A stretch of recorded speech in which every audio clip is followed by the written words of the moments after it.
राज्यात सध्या महानगरपालिकांच्या निवडणुका होत आहेत आणि याच निमित्तानं 1988 पासून शिवसेनेची सत्ता राहिलेल्या छत्रपती संभाजीनगर महानगरपालिकेसाठी दिली गेलेली एक उमेदवारी राज्यात प्रचंड गाजते, ती म्हणजे ठाकरेंच्या शिवसेनेचे उमेदवार असलेले रशीद मामू यांची.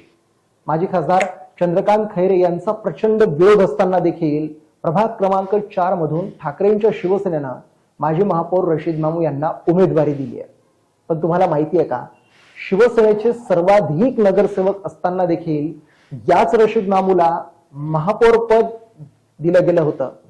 ते कसं दिलं गेलं तेच या व्हिडिओत आपण बघू. नमस्कार, मी देव इंगोले आणि तुम्ही बघताय सत्ता वर्तुळ. रंजक माहिती, विश्लेषण आणि राजकारणाचे प्रत्येक पैलू जाणून घेण्यासाठी आपल्या सत्ता वर्तुळ या चॅनलला सबस्क्राईब करायला विसरू नका.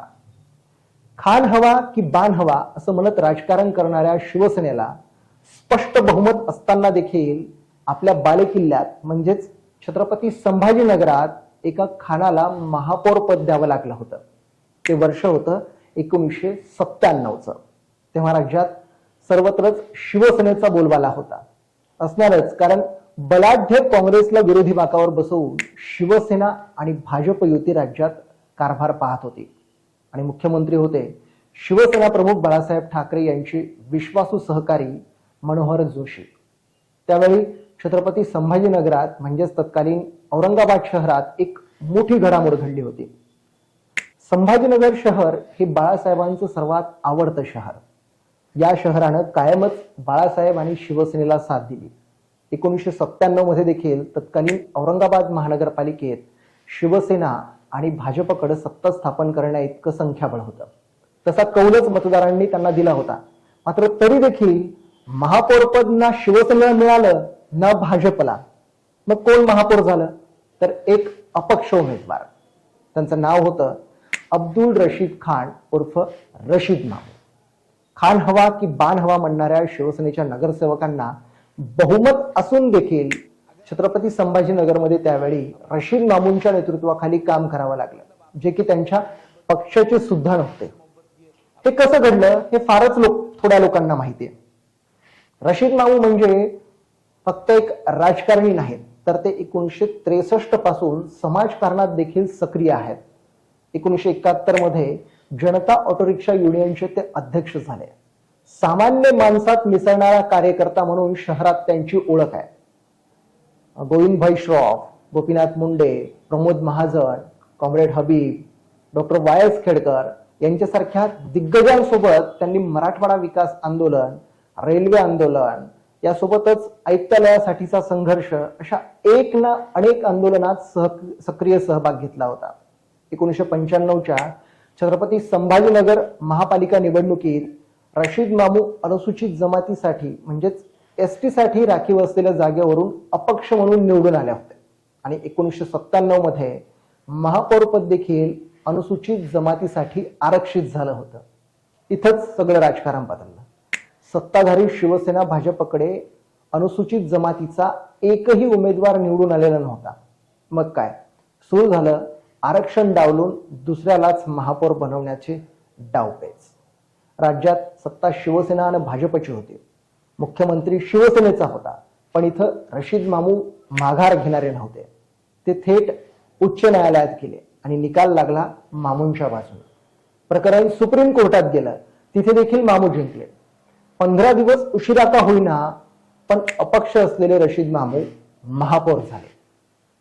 ही ती वेळ होती जेव्हा शिवसेनेच्या राजकारणात खान हवा की बाण हवा अशी टीका केली जात होती.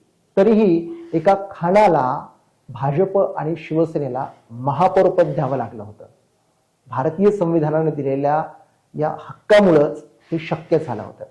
आजही रशीद मामू म्हणतात, डॉक्टर बाबासाहेब आंबेडकरांनी दिलेल्या संविधानामुळे एक सामान्य कार्यकर्ता देखील महापौर होऊ शकतो. ते अपक्ष होते, पण कधीही रबर स्टॅम्प म्हणून त्यांनी काम केलं नाही. महापौर म्हणून त्यांनी बौद्ध लेणीचा विकास केला, रस्त्यांचं डांबरीकरण केलं, ईदगाह, बौद्ध विहार, कब्रस्तानची कामं केली. महानगरपालिकेच्या कर्मचाऱ्यांना 36 दिवसांचा बोनस दिला. अशी अनेक कामं आणि निर्णय त्यांनी घेतले होते. इतकंच नाही तर महापौरांचा निळा गाऊन बदलून लाल पिवळा केला, तो आजही तसाच आहे. महापौर असताना त्यांची भेट शिवसेना प्रमुख बाळासाहेब ठाकरे यांच्याशी झाली आणि त्यानंतर मात्र शिवसेनेचंही त्यांना सहकार्य मिळालं. दुसरीकडे गोपीनाथ मुंडे यांच्यामुळं भाजपचंही सहकार्य त्यांना मिळतच होतं.